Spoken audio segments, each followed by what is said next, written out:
Go out. Ooh. Look at that, snazzy fingers. I think we're good. I think it's happening. We are.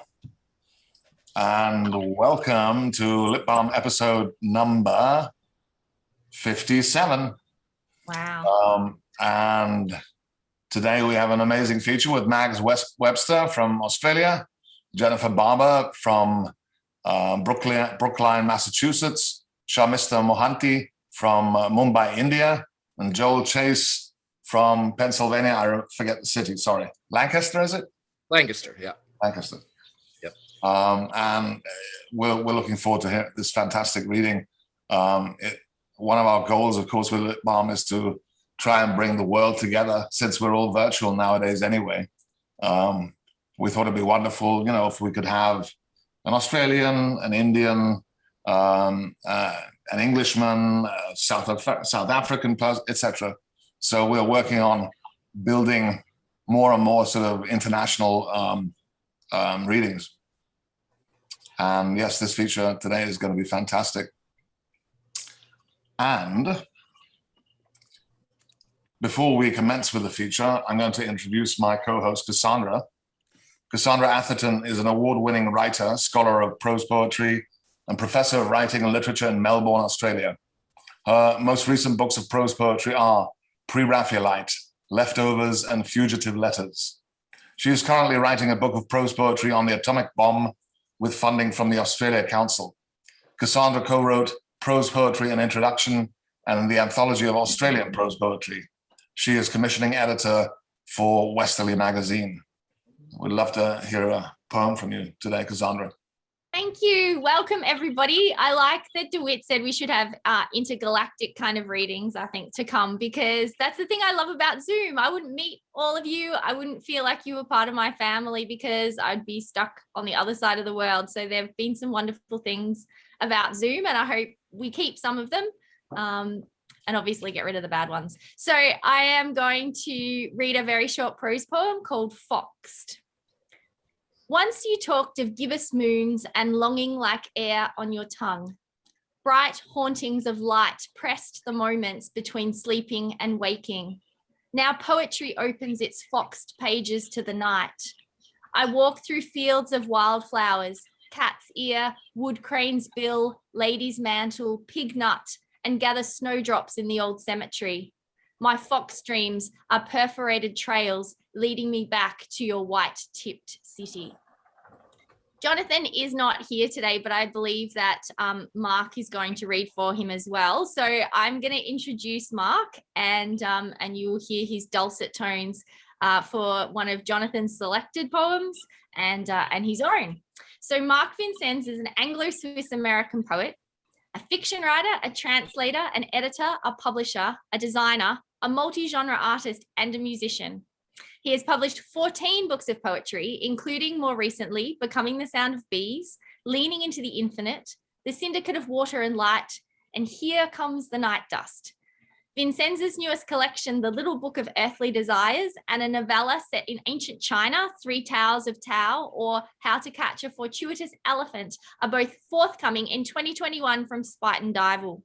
An album of music, ambience, and verse, Left Hand Clapping, is also forthcoming from Tree Torn Records.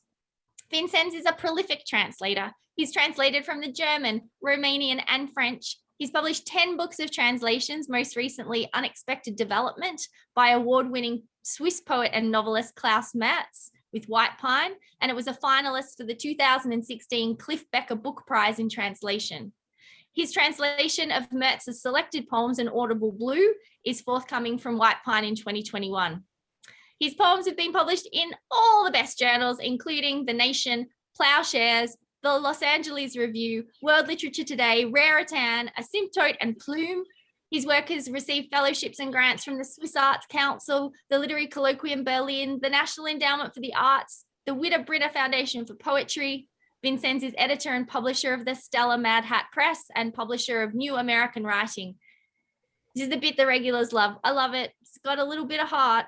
He was born in Matilda Hospital on the Peak in Hong Kong, but now lives on a farm in rural Massachusetts overlooking Herman Melville's Greylock Mountain, and where, there are more Orgochlora sweat bees, golden tortoise beetles, and small-eyed sphinx moths than people. That was a tricky one. You like totally changed the end up there on purpose. I totally threw a boomerang in that for you. You did. Will you please read? I think Jonathan sent you something to read on his behalf, and then you've got one of your own amazing poems. Unfortunately, Jonathan did not. I think he was too caught up with Roz's birthday today. But I quickly found something of Jonathan's that I'm going to read. And it's called Written on the Occasion of the Marriage of Friends. I find poems like this disingenuous. Oh, look, life has disappointed me in some tangible and obvious way. Let me write a poem about it.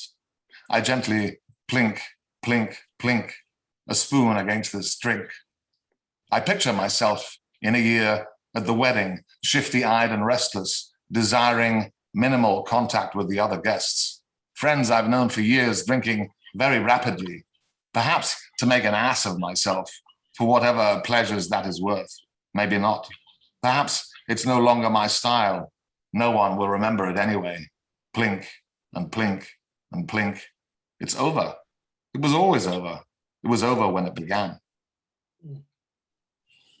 And that, Jonathan's poem. And here, one of mine. Honeybee.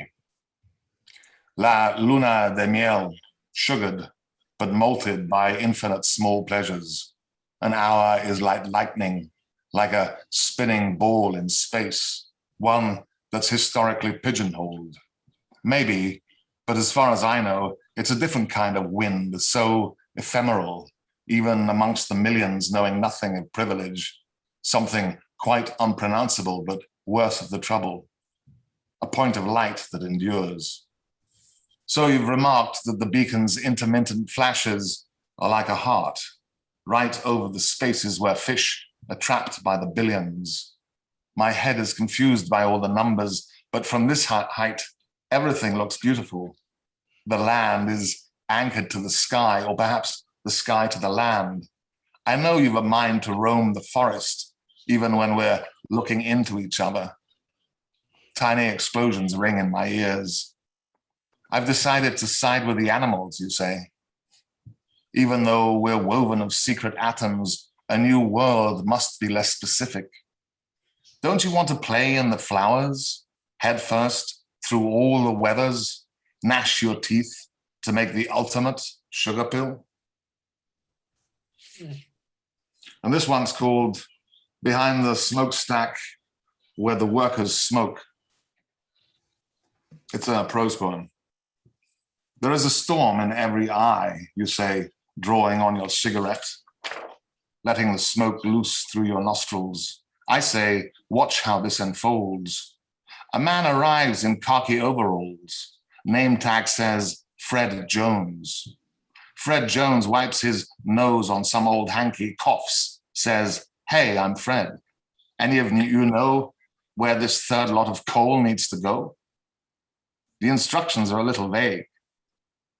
I've got an eye for this sort of thing, you say, as a rat runs behind your head on the balustrade. Fred inches closer, gives me the once over. He has a piercing in his lower lip. He plays with it, flicking it back and forth as he waits for the next communication. Fred starts to smoke, his truck idle smoking too. Pretty soon, everyone here, something behind the smokestack, smoking behind the smokestack, are coughing. Isn't there enough carbon monoxide loose in the atmospheres? Someone balks. Fred says, always keep the motor running. My mother once said, ruffling her feathers as she rose from her bed. I think we see stormy seas in stormy eyes. And onto the feature. And first up, we have Mags Webster, who is a poet, researcher, freelance writer and editor, whose poems, essays, and reviews have been published in various journals and anthologies in Australia, Asia, and America. Mag's most recent poetry collection is called Nothing to Declare, published by Puncher and Watman in 2020. Her first book, The Weather of Tongues, from Sunline Press, won Australia's 2011 Anne Elder Award for Best Debut Collection of Poetry. Born and raised in the UK, Mags moved to Australia in 2003. She lived, worked, and studied in Hong Kong from 2011 to 2014. By the way, I was born in Hong Kong, just FYI. Is that on the peak, Jonathan? Exactly, that's about on Matilda Hospital. But anyway, Mags, in 2020, she completed a PhD in creative writing at Murdoch University in Western Australia. And Mags says she's thrilled to be reading in such fabulous company, happy that even when the world is so changed and traveling is so difficult, we can still connect with and learn from people who love writing and reading poetry. And it's a particular thrill for Mags to be sharing a virtual platform with Sharmistha Mohanty, whose work she deeply respects and who was her blessed tough mentor and champion of her writing when she was a student in Hong Kong. Welcome, Mags. Thank you. It's absolutely wonderful to be reading and be among you all. And I apologize if I feel I'm a little bit 5 a.m. feeling. However, what a terrific reason to get out of bed so early and share some poetry with you and listen to what you have to say. So I'm going to jump straight in. I'm going to start off with a short poem from Nothing to Declare, which is the book that came out last year. And we'll see where we go from there. So this poem is called My First Kiss. Was it Bill? Faded jeans, experienced tongue? Or Tim? Too tall, too shy, but nice? Or Joe? Same height, same age, same sex? Or Grace? Fresh toothpaste, slow, polite? Or was it John, the vicar's son? Alleluia, on my knees? Or Chip with stubble on a rock star chin? Was it deep and French? Did my jaw go numb? Or was it furtive, rushed and somehow wrong? I remember the sound of a saxophone.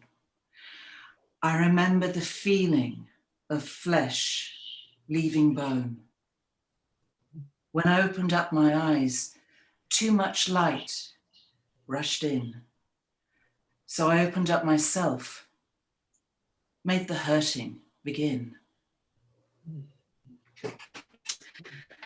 And then the next poem is, I've realized that these poems that I've chosen are they've either got a mother theme or they've got a bit of a traveling theme.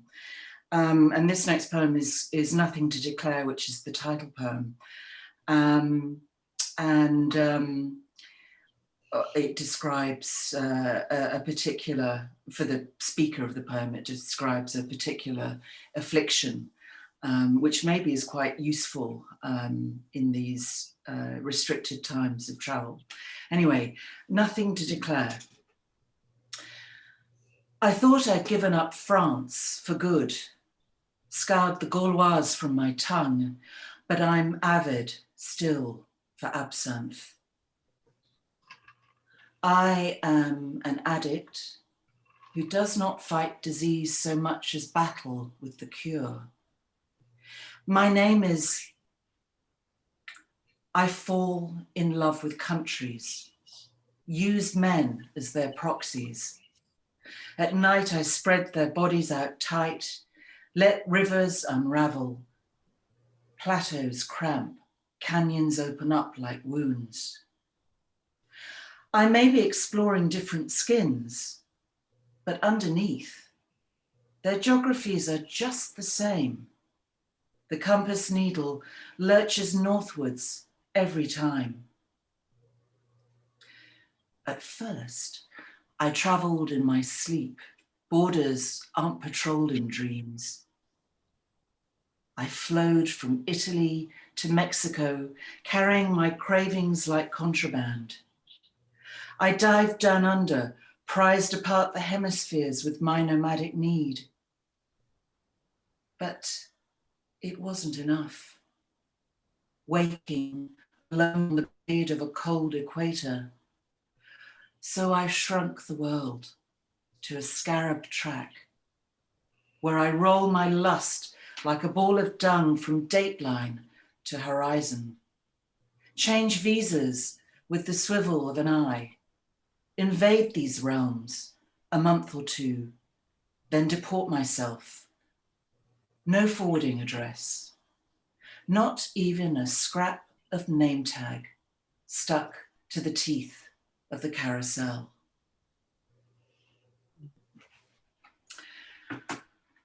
Okay, then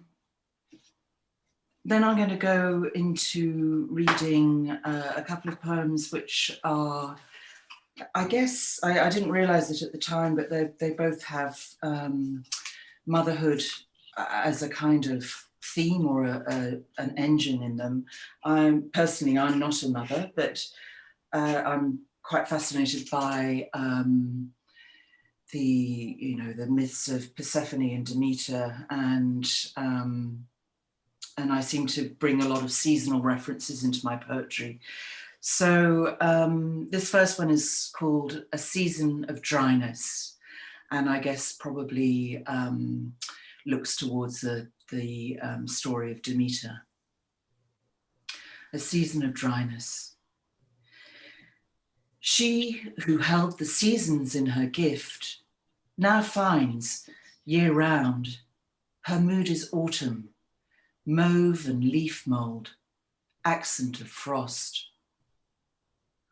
Hoarding the summer heat inside, she stares down the sun as it dies each day. She is the final mourner, keening at the grave. Slowly withering from within, she will not speak, but cultivates economy like seeds, lest she lose some moisture through the harvest of words. This silence grows her, gravid with anger. She thinks of her daughter wintering beneath her feet, living a rhizome life. Pale hands reach up, dowsing for the roots of a vernal rain. But this is still a season of dryness. Its deckled edge resists the quickening of spring. She has promised her daughter, death will not work you loose from me. But each year burns off more of her power, makes it harder to ripen the fields.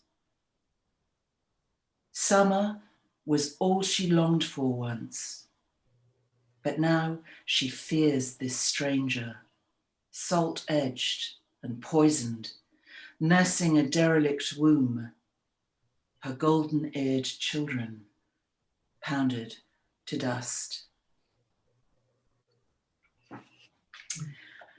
And then the next poem kind of takes us to a different time of the year, and again has a sort of reference to motherhood. And this poem's called Soundings.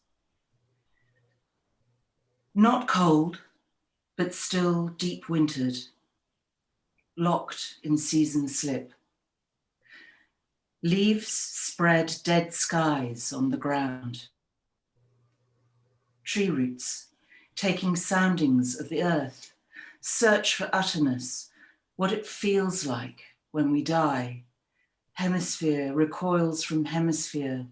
The air begins to eat us, and our bodies, wafered on its tongue, dissolve. Universe is closing in, time pulling with its slip knot. Respect is earned, my mother always said. that night. She held my hand like trees hold on to wind, already letting go, her life attenuating to the moment of its breaking, shearing leaf-like through the great withheld. Yes, I hear you, Mum. Age does not mean wisdom. Behold my surface, ice-like, angled slant side on, to which my words are laminate, inanimate, the tension underneath the meaning, moan of non-disclosure.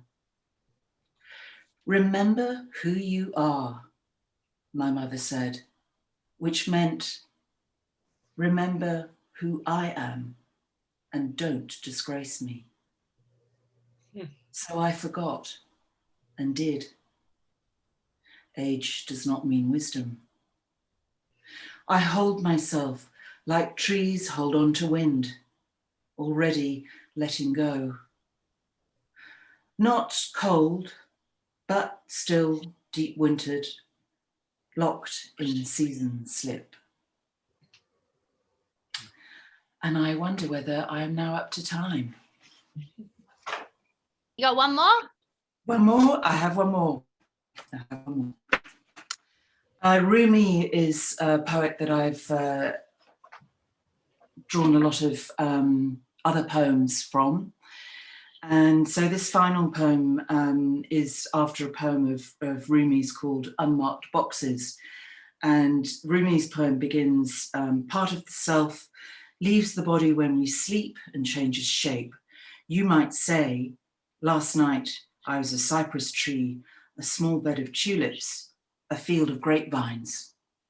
So I thought it might be really interesting to write my response to that and imagine a speaker addressing another speaker in a way that draws from this poem of Rumi's. So this poem is called What I Might Say, and it's after Rumi. Tonight, I could be a fig tree, a resinous bed of mint, a field of grapevines, small and shivering leaves. I could be bamboo, muttering to myself, plaiting the edge of a dried lake bed, waiting for the axe. Rosemary, self-seeded among succulents. A trespasser, not hiding my spikes, hoping you'll let me stay. The jewel spider, deep within the bezel of your eaves, guarding the threshold and ready with my silk. Even belladonna in a ghostly dress, eyes unseeing, wide, circling the outside of your house, breathing through its cracks. I long to be herbs in your fist, a lacquered eggplant, lemon, a naked garlic clove, its fever numbing in your mouth. Instead, while we sleep, I deepen under you, become uneasy water, an upturned boat, its mooring caught. Thank you, everybody, for listening. Thank you. Thank you, Mags. That was wonderful. Pleasure. Thank you. And next we hear from Sharmistha Mohanty, who is the author of 3 works of prose, Book 1, New Life, and 5 movements in praise. Her prose and poetry have appeared in many literary journals, including Granta, Poetry, World Literature Today, and The Caravan. The Gods Came Afterwards is her first book of poetry. A chapbook made from a selection of poems from The Gods Came Afterwards was published also from Ediciones Pen Press in Spanish. The poems are translated by the acclaimed Argentinian poet Mercedes Rofe. Her next work is a book of prose poems entitled Extinctions, which will be out in 2022. Welcome, Sharmistha. Thank you so much. Thank you, Cassandra, for inviting me to this, and Mags for your very kind words. I'm going to read from my book of poems, The Gods Came Afterwards, and I just want to say that they're not really a sequence of poems, but they are connected, and each poem is untitled. So I'll read a few from there. Make broadness, broadness from narrowness. Lead us. We see nothing behind, nothing ahead. These worlds are broad above, beyond our knowing. The great river plains open and descend slowly from west to east, beyond our knowing. Us. Doctor, suture me from narrowness to broadness. All the suns, all the dawns, all the waters rise and pass in broadness. Our bodies move over this land, rising and falling. Broadness, stretch out our skies and dawns so we can walk out of ourselves. Doctor, move me from dark spaces of invented light. I do not know just what it is that I am like. Broadness, open for us. Unharness our days. Let all boundaries be distant so we can wander far in our unknowing.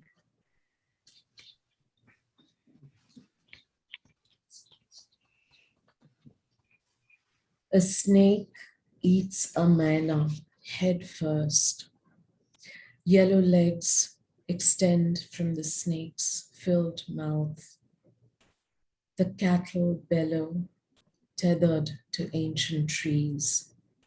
Dung fills the tall grass. Thunder strikes at the humid air. There is no I in the breath. Roots wind through fallen leaves. The terror of an owl smashes against a tree trunk, loses a wing, drops below into dried weeds. There is no I in the breath. The seasons are muscular and original. What should I speak?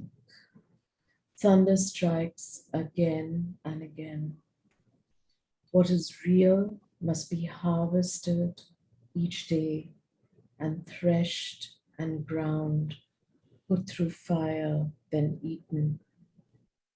What should I imagine in this place where we become? Our sight is made from our seasons. Bring us the rain.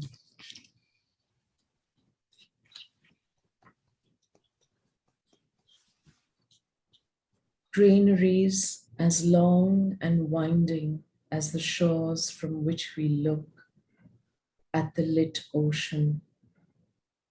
Behind us, the fertile land, rivers coming to the sea, silt. Behind us, thousands of years, the vertebrae compressed, the spine bending forward forever. Behind us, offerings of fire held in falcons with outstretched wings, built brick by brick, flight, abandoned, vanished in unpredictable encounters. Before us, rusted barges, the daily fragrance of spices in oil, a fatigued infinity of sea and sky. What can I go towards?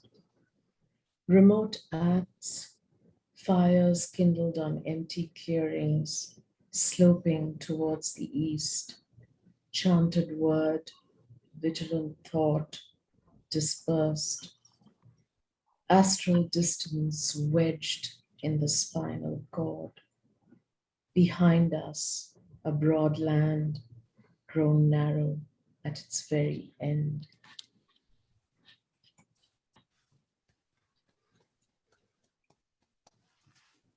Us, crowded together in humid darkness like soil, lengthen our lifetimes.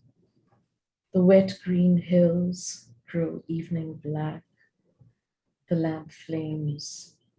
Truth's veracity bends, gutters, rises. Darkness stays still. Saliva drips from the gods' outstretched tongue.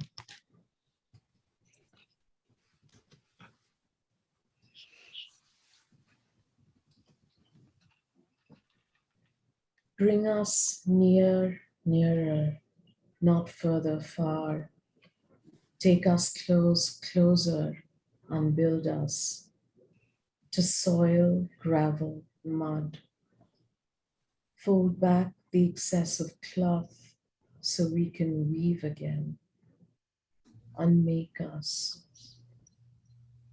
A nocturnal sorrow opens over the great river plains. The falcon with a single wing flies alongside. Move us from unfire to fire. Return stone to the mountains. Unfirm us. The alcoholic stoops low on his plastic stool in the middle of the precarious alleyway. Unsure our voices so we can listen sometimes. Make us many, the not one, and only then make us one, the not two. Take us away from calculations so there remain only near and distant, high and low, early and late, para and avara, the front and the back, and the four directions.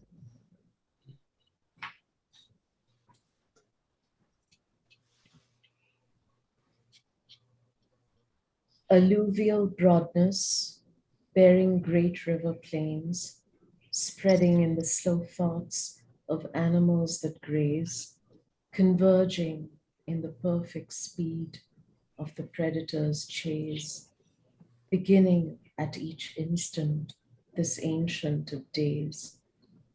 At every moment, the universe at stake, broadness flooding plains, the river's wide mouth, repeating what is always unprecedented.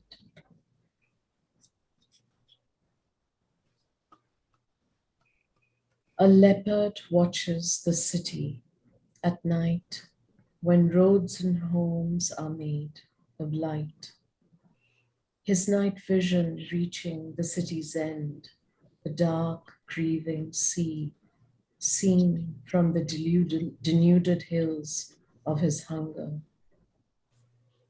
Above, the International Space Station, brightest thing in the night sky after the moon, is stalking the turning earth, hunting down the mysteries of the universe.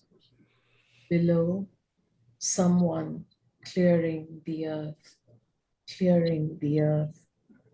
trying to clear the earth of an immense hunger for everything. Someone trying to begin.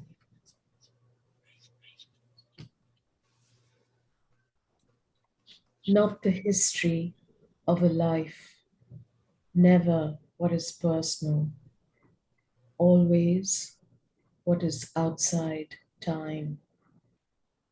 Never a moment that begins to end. Never a life and a horizon. Never all lines meeting far away. No hope to be fulfilled. Always a returning, like the turning earth. Never an arrow moving forward. Never a receding far. Always an emerging forth. The invariable face, this variable body, a whole, not a consequence, but an impulse from where everything begins. Never things one at a time, but a manifold universe. How many suns are there? How many dawns? How many waters? The universe in a child's opened mouth, not muscle or sinew, nothing to resist the precision of infinity.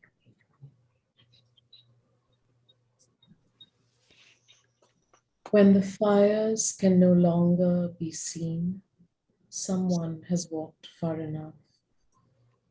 The bird that eats and the bird that watches the bird that eats are both silent in night's impure black.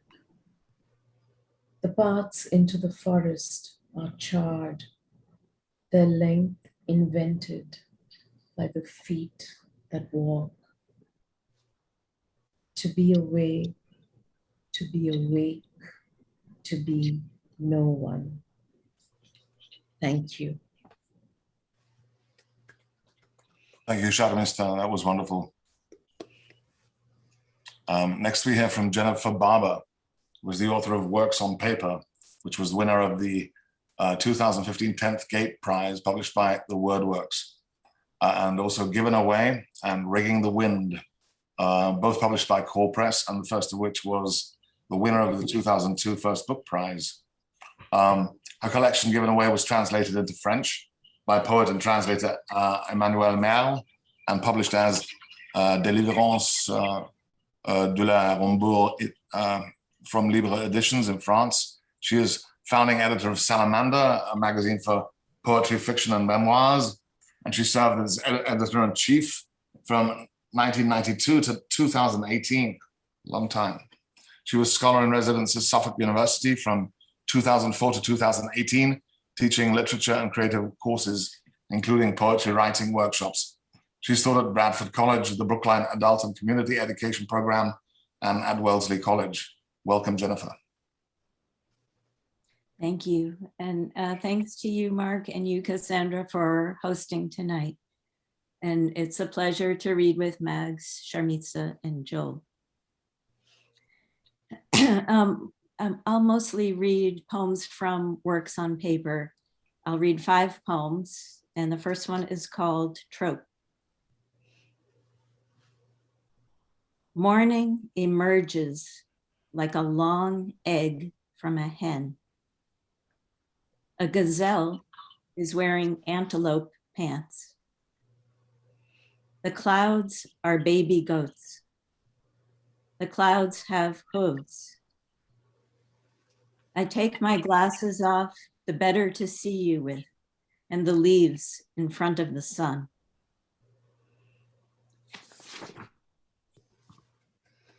Then the next 3 poems I'll read all have some relationship to the Near East, which has definitely been in the news recently. And this first one is called Travels in Place. Which is in my blood, the snows of Lithuania or the dark sunshine of Navarre? Which is it? The wind tantruming through Galicia or the dry heat of Jerusalem? Or neither? Neither.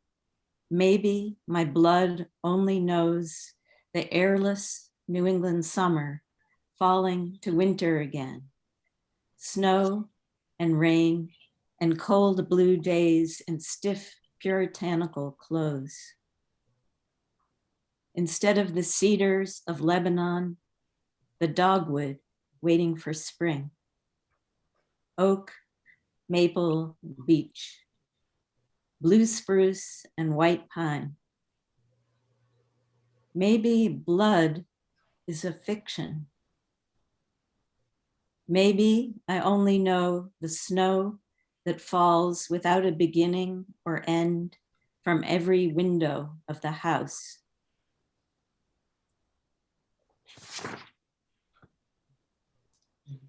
I want to read a poem that I wrote after reading a book by the Palestinian poet Taha Muhammad Ali, and it was translated by Gabrielle Levin and Peter Cole. Ali's dates were 1931 and to 2011. And there's mention in the poem of a qasida, which he wrote. A qasida is an Arabic form, tightly structured, and the word qasida often is translated into English as ode. So this is reading Taha Muhammad Ali. I wondered about the translation and how a qasida works, whether a gray dove always nests in its lines, a dove and a gray olive tree, and longing for the girl the poet loved when he was young. Grieving, his qasida sent tendrils around and around his fingers, a pomegranate, the well that was a well in Safaria in childhood.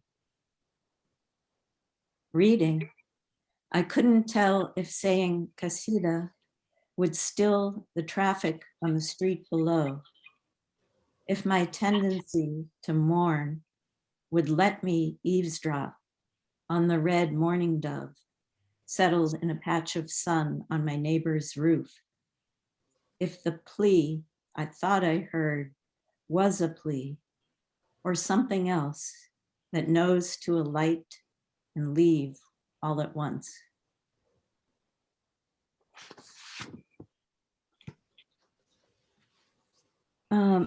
And this next poem has 5 short sections, and it alternates between the biblical accounts of creation in Genesis and the Babylonian creation myths from Enuma Elish. And one of the big differences between the two sets of creation myths is that in the Babylonian version, there are many gods. And clearly in the Bible, there's just one God. The two of the originating Babylonian gods are Tiamat and Apsu, and they were both primordial water gods. So this is called Near Eastern creation myths. Darkness flooding the face of the deep, God beginning to form heaven and earth, a wind sweeping the water. Before the legions of stars fastened the sky in place, before land divided waters above from waters below, before the earth grew a pelt, marshes, meadows, reeds, the first begetters, great deep and mother of all, gave birth to gods. When no shrubs had yet appeared, no bush, no tree, no rain, but groundwater welled up, the Lord God took a handful of clay and made a man. The Lord God breathed a life breath into the man. The Lord God planted a garden in the east. 4 rivers issue from the river there, one through the land of abundant gold, one through the land of Cush, the third, the Tigris, flowing east of Ashur, the Euphrates is fourth. After the great battle, when the leader of the gods split with his arrow the mother of all, he stretched half of her out as heaven. He fattened the rest of her as land. The valley, the shadow, the veil, one slope in sunlight, the other in storm. Spiny trees of the desert plain, spongy tussocks of matted grass, glowing, swollen under the clouds. Who scatters the east wind? Who pours the mountain streams? Who cradles the hatchlings? Who the fishers of the cliff?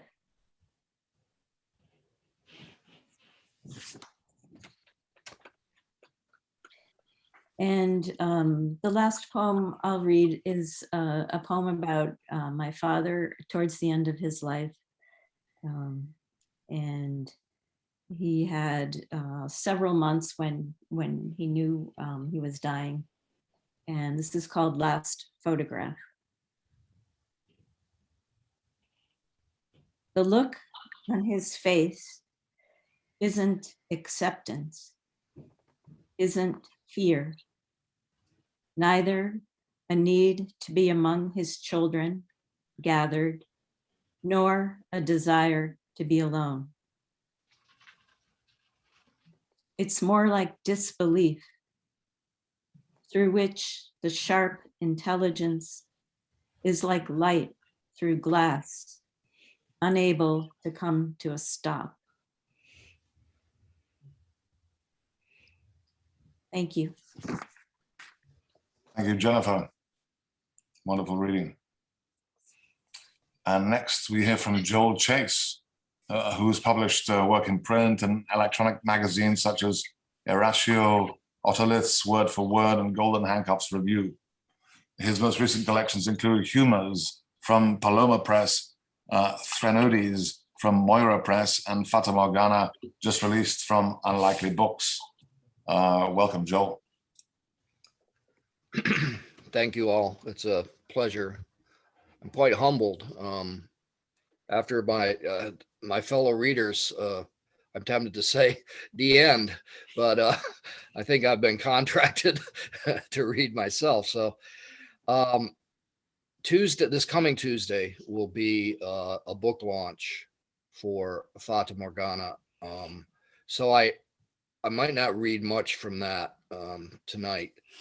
I thought I'd read a few portraits of great comedians that are a part of the book that Mark mentioned called Humors, which was published in 2017 by Paloma Press.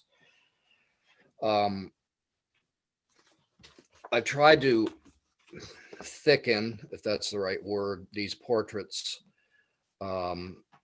adding to my own words and biographical references and quotations, references to films and other performances, as well as references to certain philosophical texts, primarily those by Plato and Spinoza.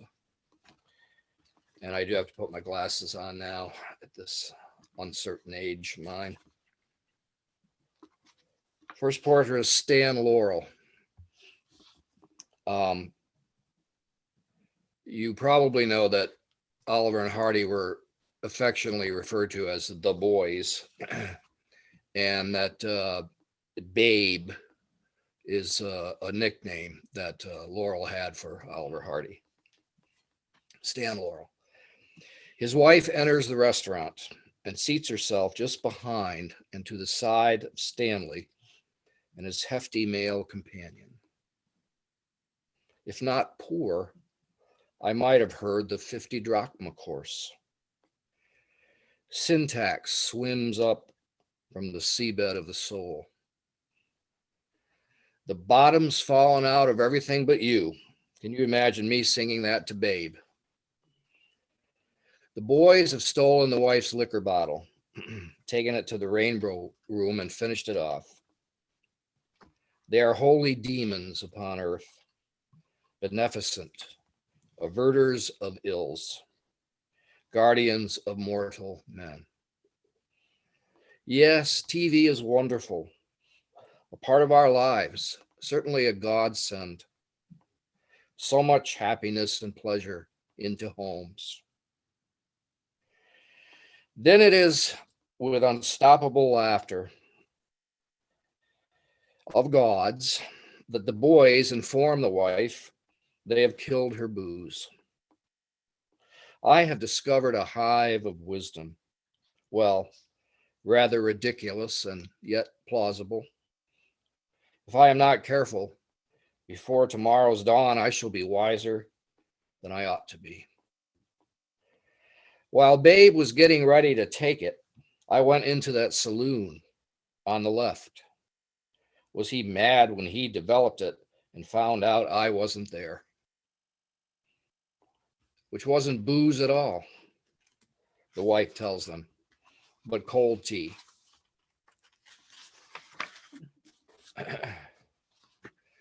Marilyn Monroe. I'm sure you know that Norma Jean was her given name, and her mother's name was Gladys. In background, telephone pole, gritty building, a tall man with towel and sombrero.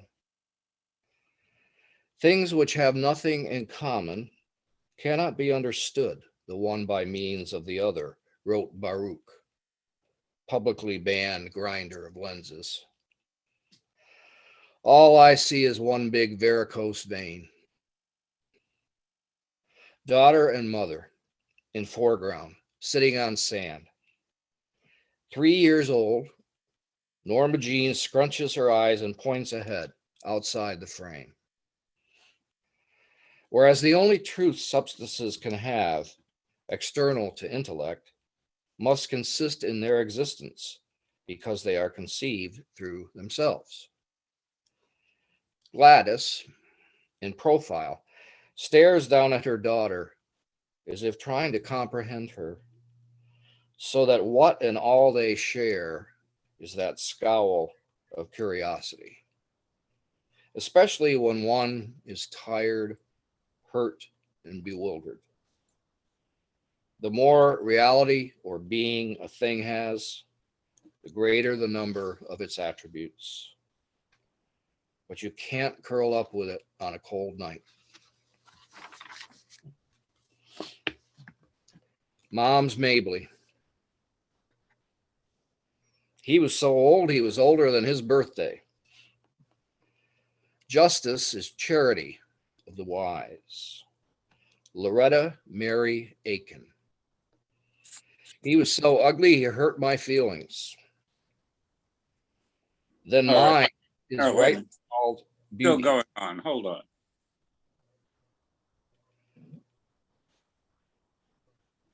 Okay to go on? Yeah, sorry. So I just had to mute someone who didn't realize their mic was still on. Oh, Oh, good. It's going well. Okay. All right. Then mind is rightly called beauty because she does works which we recognize and speak of as the beautiful. Both babies of rape given away. Ain't nothing an old man can do for me but bring me a message from a young man. God is an extended thing. Maybe not the brothers, but the Smothers brothers brought her forward. Eat your majesty's grapefruit and all that stuff. The volunteer fire engine exploded her father into so many chunks. The genie, however marvelous, are always accompanied by bodies worthy of them. Sometimes I wish I was a dog and he was a tree. Rebop and clown, and first at the Apollo. Buster Keaton. Here's that photo, black and white, of a black movie camera shooting an actual scene. Buster, human mop. In some films, actors pretend to take still photos. Father sewed a suitcase handle on back of his son's small costume. Once things were things and facts were facts. Empty Yankee Stadium. He hits a homer with an invisible bat. Boy who can't be damaged. No begging. Old railroad ties blocking tracks are things and they are facts. The scheme was to photograph directly into the lens of the camera, filming itself being photographed. That night that he shattered every bookcase pane, he used a heavy, visible bat. In Syracuse, his father hurled him into the audience, breaking precious nose of a Yaley heckler. Anesthesia of the heart, all going to hell.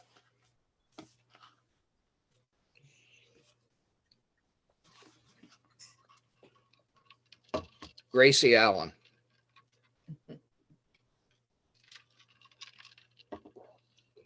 Gracie, Ethel, Cecily, Rosalie. All just one little person.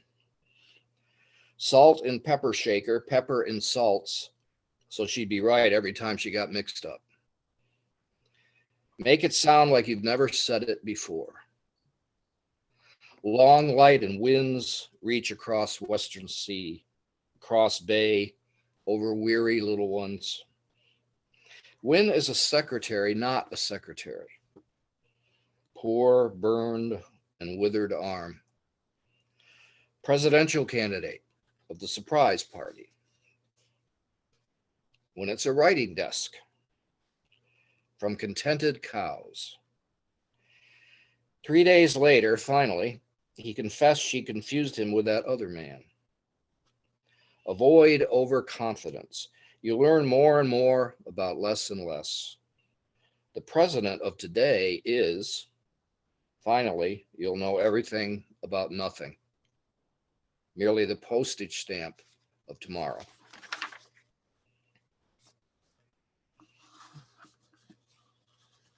W.C. Fields. Mottling of his sad face. Don't be rude to the gentleman, dear. Darby. Everyone has to be born somewhere. William Claude juggled. Balls, boxes, bottles of the hardest stuff. You'd like to have a nose like that full of nickels, wouldn't you? As if somehow living in poverty is downright cozy. She hated his drinking. He admired her symmetrical digits.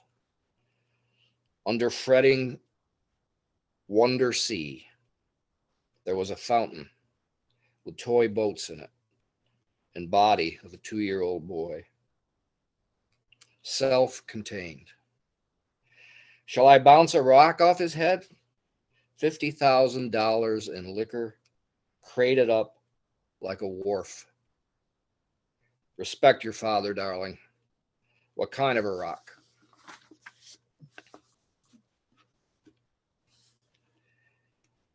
Dick Gregory.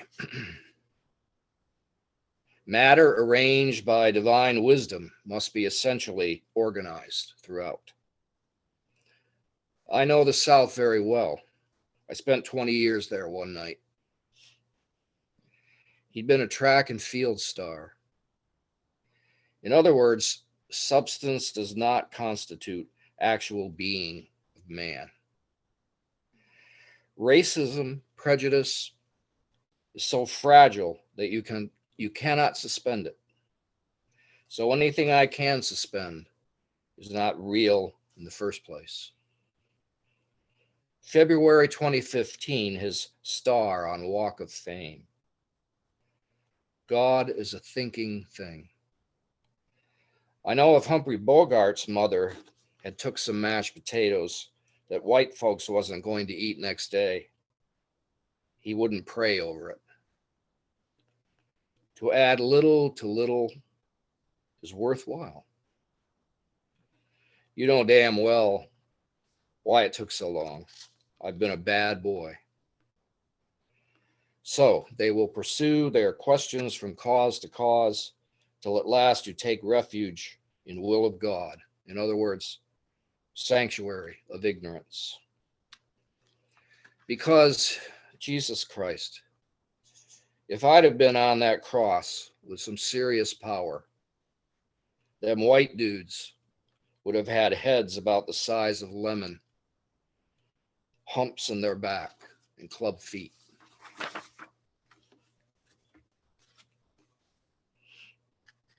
How am I doing on time? Am I closing in? Yeah. Maybe one more. That'd be great. I'll do Charlie Chaplin then. That's the final poem in the section. Awesome. That's a great one to end on.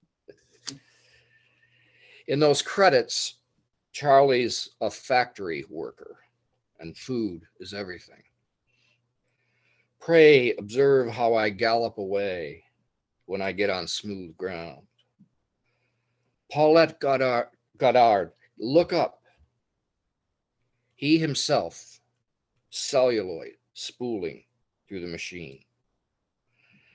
Tongue is most agitated and least at rest in pronunciation of letter R. Blessed Bossy comes right up through the garden, bearing its milk to their back door. Guten Tag, his first words into a mic.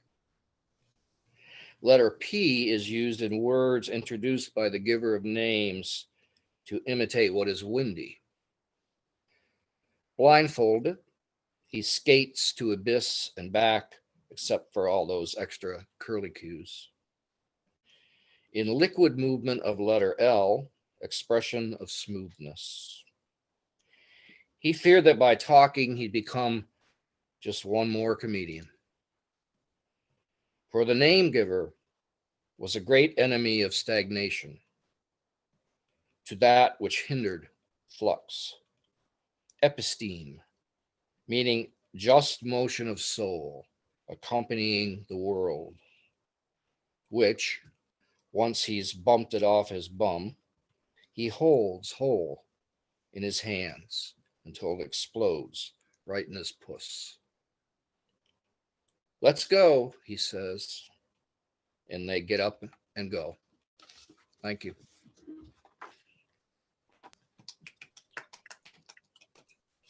Thank you, Joel. And let's talk about what's coming up. On June 5, which is 2 weeks from now, we have at a special issue at 7 p.m. rather than the normal 5. We have an eco-poetics reading celebrating National Black Bear Day with Gary Snyder, Wong Ping, John Kinsella from Australia, Alison Adele Hedge-Coke, and Tracy Ryan, also from Australia. It should be quite a show. Please join us. And on June 19th, we have Molly Gaudry, Diane K. Martin, Helen Ivory from the UK, and Fred Marchand, who I believe is in the audience tonight. Nice to see you, Fred. And I'm now going to pass the mic over to Cassandra, who will take the open mic to its upper limits. Absolutely. Yes. It's been wonderful so far, but the brilliance continues. So let's get ready to kind of poetry rumble with some killer open mic people ready to read for us. Now, I don't think Ian Ganassi is here, sadly. If he is, grab my attention somehow. So we might start with the illustrious Bob Heeman, who, for those of you who don't know, has an Edgar Allan Poe t-shirt that really rocks. And always reads wonderful things for us from his famous kitchen. So Bob, can I get you up first? Yes, I'm here. Okay. Information. The music was the wrong size to fit inside of the plot. Even if its head was shaved and its spurs removed, it still would not fit. They had to cajole it so it would stay at all, but it was the only mirror they could find to use. It grew angry if its tail was touched, or if it was imitated by the poultry. It grew angry too if it was given a name too soon. No one could be found who could understand its branches or the things that grew there. There was no one who could measure it without allowing its fluids to escape. That was awesome. I want you to read my poems. You have such a good way of reading them. They have such gravitas. I love that. Thank you. Thank you for reading. Thanks. Ilari Pass is the next person who's going to read. I'm excited to hear a poem from Ilari. You might have to unmute yourself, I think, first. Hi, everybody. Can you hear me okay? Absolutely. Okay, great. Okay, nice to see everybody again. Okay, this poem is called A Spider on an After-Hour Call.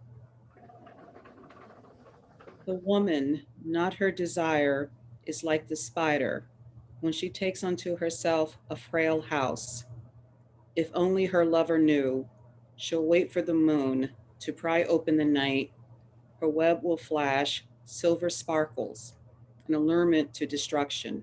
Between lines of white, she writes toward the silence. Wonderful. Thank you. You know how much I love sparkles, and I loved that line in your poem. It was wonderful. Thank you so much for sharing with us. It was really great. Thank you. Our last open mic is Cindy Hockman. Cindy is back from her living room, and she's going to read for us today. So that's always fun.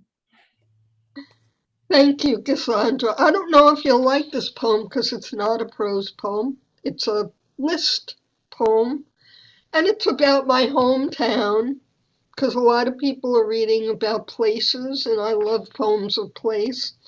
And New York is starting to open a bit.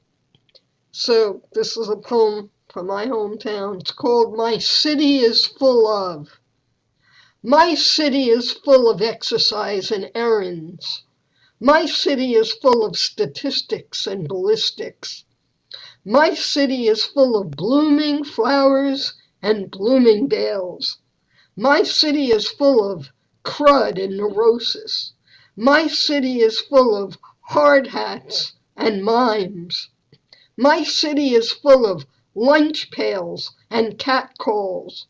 My city is full of falling cranes and sandwiches with mayo.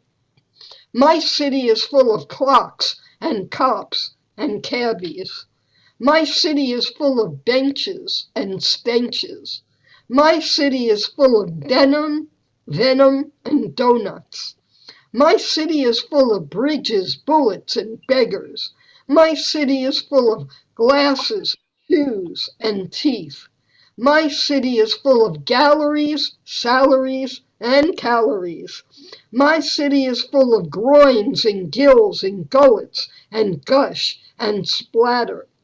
My city is full of sandboxes and playgrounds and academic pigeons. My city is full of ancestral homes. My city is full of ivies of denial. My city is full of churches, brothels, bars, and diners. My city is full of buses, bellhops, and boudoirs. My city is full of the promise of sex in the city. My city is full of underground railroads. My city is full of ticker tape towers and mosques. My city is full of rats and men. My city is full of all the greed that's fit to print. Oh, restless monk of a city. Oh, jagged juggernaut of a city. Oh, city, sick, grinning, leering city. New York, I am standing on your corner in Kiss My Ass Black. New York, what so proudly we hail our taxicabs. New York, I would die for you in a New York minute. New York, I love the way you open your King Kong arms and spread your legs to me in the cool, calm, kumbaya crotch of blessed rush hour. Thank you. Wow, that was a tour de force, Cindy. I love it. Love it. That's why you end open mic with Cindy when she's back, because that's how good it can be. Thanks. Mark, I'm back to you for perhaps a final poem or a word for us to end on. I think a little poem from Werner Lutz again, from Kissing Nests, a translation that I did, very short poem. Don't breathe a word, I beg of you. Your words will only bring the winter into the house. Good night, folks. Peace, love, and poetry. And poetry and Lit Balm families. Thanks so much. Night. Thanks so much.